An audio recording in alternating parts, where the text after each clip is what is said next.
Africa's youngest revolutionary leader, Ibrahim Traore, just delivered a bold message to the most powerful country in the world. And it's something the US President Donald Trump and his Western allies never saw coming. With the US and Europe also expecting the usual African compliance, Ibrahim Traore, along with Mali's President Assimi Goita and Niger's President Adoulahamani Triani, has flipped the script. For years, the US and its European allies controlled Africa's resources, dictated its policies, and used its military presence as a bargaining chip. But now the Sahel region has had enough. These leaders aren't asking for independence, they're taking it on their own terms. The big question is, how will Trump and other Western leaders react? Well, let's get in depth. The end of Western era in Africa. For many years, the US and France treated Africa like a business investment. Financial aid also came with strings attached. Military support was never about protecting African nations. Western cooperations always walked away with Africa's most precious mineral resources such as gold, lithium, uranium, and cobalt, while African economies struggled. Finally, countries like Burkina Faso, Mali, and Niger have finally decided to put a stop on such arrangements. They are saying no more French troops, no more US military bases, no more blind acceptance of deals that leave Africa with nothing. Western intervention in the Sahel, whether through France's operation backing or US military operations, was supposed to combat terrorism. Instead, it made things worse. Extremist groups grew stronger, and African leaders realized they were just pawns in a larger geopolitical game. Traore and his allies in the Sahel region are making the US and Europe to tremble. You might be asking, what are the Sahel leaders doing that is putting the Western powers in panic mode? Well, let's explore some.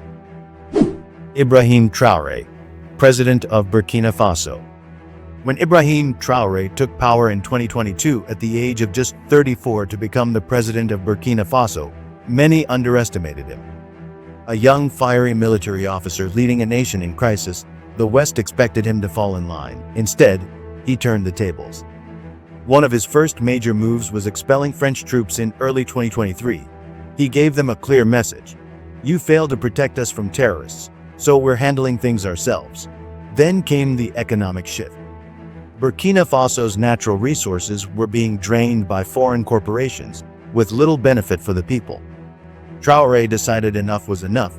He began pushing for national control over the country's gold and other key industries. And let's talk about alliances. While the West expected Burkina Faso to remain dependent on them, Traore took a different route, one that led straight to Russia's military cooperation. Weapons deals and training programs with Moscow showed that Burkina Faso had found a new, more reliable partner. Assimi Goita, President of Mali. Assimi Goita, the current president of Mali, has been just as bold. Since 2021, he has made it clear that Mali will not be a Western puppet, and every Western influence on the country will stop. One of his biggest moves is expelling the French troops. France has been in Mali for decades claiming to fight terrorism, but when Assimi Goita took over, he realized the presence of the French military in Mali was doing more harm than good. He decided to send them packing and banning Western-funded NGOs. Many of these organizations were seen as tools of foreign influence, promoting policies that benefited Europe and the US instead of Malians. Assimi also put a stop to it, bringing in Russian forces just like Traore. He turned to Russia's Wagner Group for military support. With the West out, Moscow quickly became Mali's go-to security partner. Mali's message was clear: sovereignty comes first, and just like in Burkina Faso, the people loved all his decisions. Adoulahamani Chiani, President of Niger. Niger, once considered a solid US ally in the fight against terrorism, made a dramatic shift in 2023 when General Adoulahamani Chiani took power. His government wasted no time in exposing what they saw as years of exploitation and unfair treatment by the United States. One of the biggest bombshells to emerge from Chiani's government was the revelation that, while the US was paying $63 million per year to maintain its military bases in Djibouti, Niger received absolutely nothing for hosting American troops. This wasn't just an oversight. It was a clear example of how Washington had taken Niger's cooperation for granted, expecting compliance without compensation. For Chiani, that this was unacceptable. His administration demanded answers, but what they found only added to their frustration. Cheney's grievances against the U.S. went beyond just financial injustice. His government revealed that U.S. military operations in Niger had allegedly been carried out without proper legal agreements, effectively ignoring Nigerian sovereignty, despite claiming to be in the region for counterterrorism efforts. American forces refused to share vital intelligence with Niger's own military, raising questions about whose interests they were really serving. Even more shocking was the revelation that Niger was forced to cover U.S. military costs for U.S. military aircraft, meaning the country was essentially paying for its own exploitation. What really made Chiani's government really mad was the level of political interference coming from Washington. The U.S. had not only maintained military presence without proper agreements, but it had also been actively dictating Niger's foreign policies, telling the government who they could and couldn't partner with. For a leader determined to reclaim Niger's sovereignty, this was the final straw. Chiani's response was swift and historic. All U.S. troops must leave Niger. This was a massive blow to Washington, which had long considered Niger a crucial hub for its military operations in the Sahel. Losing access to Niger meant losing strategic control over one of the most geopolitically significant regions in Africa. For the first time in decades, the U.S. was being forced out not by armed resistance, but by a government that had simply decided it would no longer accept being treated as a subordinate. The revolution happening in the Sahel isn't just about 3 countries. It's part of a larger movement sweeping across Africa. For centuries, the West dictated Africa's future, shaping its economy, politics, and military strategies to serve external interests. But now, a new wave of leadership is rewriting the rules, determined to put national sovereignty above foreign influence. The Sahel is just the starting point, a spark that could ignite a continent-wide shift towards self-reliance and true independence. Africa is home to some of the world's most valuable mineral resources essential to global industries, from energy to technology. Yet, for decades, Western corporations have maintained control over these assets, extracting immense wealth while leaving African nations with little or nothing to show for. This is now changing. Leaders like Ibrahim Traore, Assimi Goita, and Chiani are taking bold steps to ensure that Africa benefits first from its own resources, reversing a system that has long kept the continent economically dependent. Foreign aid has often been presented as a helping hand, but in reality, it has come with strings attached, policies and agreements that primarily serve Western economic interests rather than fostering real growth. This is why leaders in Burkina Faso, Mali, and Niger are rejecting those deals altogether. They see aid as a tool of control rather than genuine support, and they are choosing instead to seek partnerships that respect their sovereignty. France, once a dominant force in the region, has been forced out of Mali and Burkina Faso, and now even the United States is facing expulsion from Niger. The era of Western military dominance in Africa is rapidly fading. The new reality is one where African nations decide their own security strategies, no longer dependent on foreign forces that often serve external interests rather than local stability. And this is just the beginning. The Sahel rejection of Western interference is sending a clear message to the rest of Africa. It is possible to break free from neo-colonial control. More countries are watching, and if this movement continues, it could reshape Africa's political and economic future for generations to come. Donald Trump and his allies' response.